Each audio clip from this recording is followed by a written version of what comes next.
MLM जिंदगी में दूसरा मौका देता है एक आदमी को, जो नहीं पढ़ पाया, जो काम नहीं कर पाया, जिसके घर पे पिताजी का बड़ा बिजनेस नहीं था। अगर आपके पास ना तो डिग्री, कोई कॉलेज की एजुकेशन थी, और ना पिताजी का बड़ा बिजनेस था, और आपको खुद ही करना है, और आप अकेले पढ़ गए हैं, तो एमएलएम से शुरुआत कर देनी चाहिए।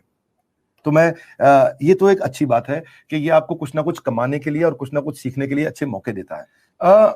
भविष्य बहुत खराब और बहुत अच्छा दोनों है, क्योंकि मेरे को माना जाता है कि मैं बिल्कुल साफ और स्पष्ट बात करता हूं। पहले देखिए, अच्छी बात तो पहले समझते हैं जरा एक अच्छी बात को, कि ज्यादातर एमएलएम कंपनीज हमारे इंडिया में हेल्थ और वेलनेस पे काम करने लगी हैं आजकल। तो उनके रॉ मटेरियल भी एग्रीकल्चर से आते हैं, और एग्रीकल्चर को अगर आप बूस्ट क्रिएट करके देते हैं तो इकोनॉमी पे असर आता है, तो इकोनॉमी पे असर आता है तो एक बड़ा अच्छा कंट्रीब्यूटर होता है।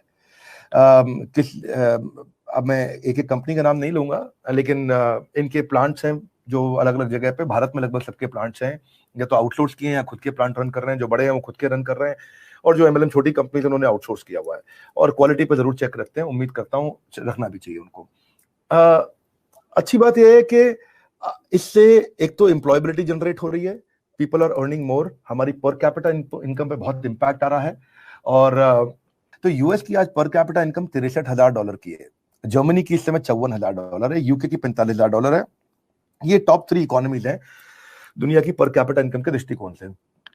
पर जहां वो 40, 50, 60 हजार से ज्यादा पर कैपिटा इनकम है, इंडिया की पर कैपिटा इनकम आज $7,600 है। और आप समझिए कि 7,000 से 70,000 का जो फासला तय करना है, उसके लिए एम्प्लॉयबिलिटी इंपॉर्टेंट है, और बेरोजगारी दूर करनी है। वो बेरोजगारी को दूर करने के लिए एमएलएम का एक बड़ा कंट्रीब्यूशन है निश्चित रूप से। इसमें एमएलएम जिंदगी में दूसरा मौका देता है एक आदमी को, जो नहीं पढ़ पाया, जो काम नहीं कर पाया, जिसके घर पे पिताजी का बड़ा बिजनेस नहीं था। अगर आपके पास ना तो डिग्री, कोई कॉलेज की एजुकेशन थी, और ना पिताजी का बड़ा बिजनेस था, और आपको खुद ही करना है, और आप अकेले पढ़ गए हैं, तो एमएलएम से शुरुआत कर देनी चाहिए। तो ये तो एक अच्छी बात है कि ये आपको कुछ ना कुछ कमाने के लिए और कुछ ना कुछ सीखने के लिए अच्छे मौके देता है। एक पैसिव इनकम जनरेट करके देता है, आपका इकोनॉमिक स्टेटस इंप्रूव करता है, और अगर आपका प्रोडक्ट ठीक है तो कोई दिक्कत नहीं है। हमारे भी कुछ चैनल पार्टनर्स हैं जो हमारी ब्रांचेस को हैंडल करते हैं।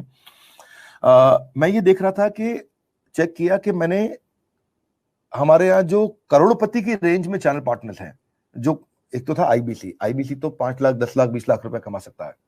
लेकिन जो चैनल पार्टनर है, जो ब्रांच चलाता है, मुंबई देखता है, दिल्ली देखता है, छोटा शहर देखता है, एक उड़ीसा में जगह है भद्रक, वहां तक हम छोटे छोटे शहरों तक पहुंच गए हैं, वहां अपने ऑफिस खोले हैं। तो जो मेरा फ्रेंचाइजी मेरे साथ काम करता है, उन फ्रेंचाइजी में जो करोड़पति की रेंज में पहुंचे, उसमें से 60% लोग ऐसे थे जो एमएलएम बैकग्राउंड से थे। तो आप इमेजिन कर सकते हो ना कि एमएलएम कितना शेप अप कर पाता है एक आदमी को, उसकी इंटेलिजेंस को, उसके कॉन्फिडेंस को, उसके एक्सपीरियंस को, उसकी लर्नेबिलिटी को, उसकी सेल्स की कैपेबिलिटी को। तो एमएलएम दम देता है। बहुत बार ये होता है कि वो एमएलएम में सीखता है और फिर नेक्स्ट बिजनेस में चला जाता है, विच इज ऑल्सो गुड। तभी मैंने बोला कि मैं अपने बेटे को भी कहूंगा कि कुछ दिन एमएलएम में जरूर बता, कि जब तक तू धक्का खा के पिट के नहीं आएगा, तब तक तू सीख करके मजबूत नहीं होगा। उसके बाद उस लर्निंग को कहीं और इन्वेस्ट करना है तो जरूर करिए। तो आप हैरान होंगे कि जो मेरे 10 चैनल पार्टनर आज 1 करोड़ से ज्यादा रेवेन्यू कर रहे थे, जो उनका क्यूमुलेटिव क्वार्टरली रेवेन्यू है, उसमें से 60% एमएलएम बैकग्राउंड से है। तो अगर मैं ऐसे एमएलएम इंडस्ट्री को ये कमजोर नहीं कहूंगा। दिक्कत है, are you in a right organisation or a wrong organisation? आप सही कंपनी में है कि नहीं है? सही जगह से सीखने की क्षमता होनी चाहिए। लीडर, असली व्यक्ति वही है जो कंटिन्यूसली प्रोग्रेस करे, जो कंटिन्यूसली प्रोग्रेस करे और अपने उदाहरण के द्वारा सिखाए। खासतौर से आपकी इंडस्ट्री के पर्सपेक्टिव में इंपॉर्टेंट क्या है? एग्जेम्पलरी होना। जितना ज्यादा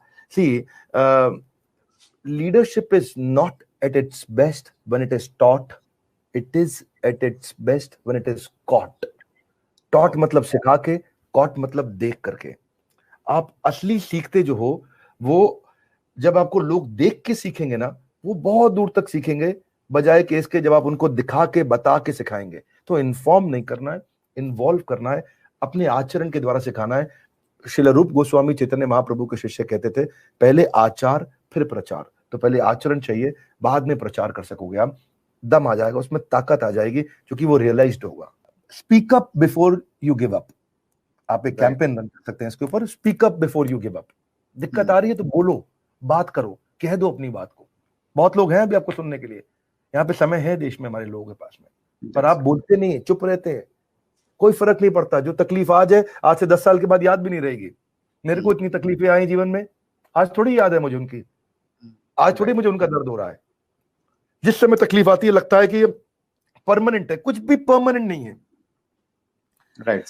इतना सा कमजोर माइंडसेट, अगर इतनी सी ताकत ले आओ ना आप निकल जाएंगे आगे। इतनी सी कमजोर माइंडसेट के लोग हैं, अंदर क्या जा रहा है वो ध्यान रखना है।